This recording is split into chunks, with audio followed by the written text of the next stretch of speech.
Good morning everyone! Merry Christmas and advance Happy New Year! December 28 today at around 7:30 in the morning.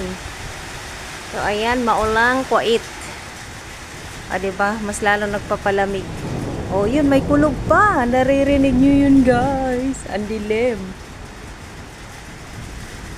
Yung mga ilaw pampusti kasi pero doon maliwanag. Ay. Ang lalakas ng patak ng ulan. Malalaki pala. Char.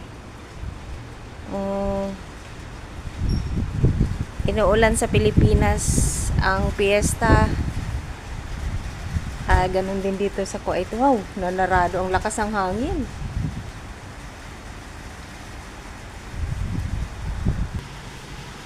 Ayan, lumipat ako dito sa kwarto ko, sa bintana. Ayan.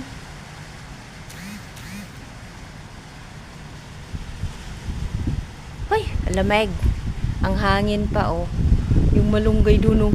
Yun yung malunggay. Yun na yung malunggay. Yung malalapit na talaga mabali. Patay kaya yan ng summer. Tapos, ayan, bigla naman siyang nabuhay. Ayan, ang gaganda pa ng dahon. Lalaki. Ayan lang guys.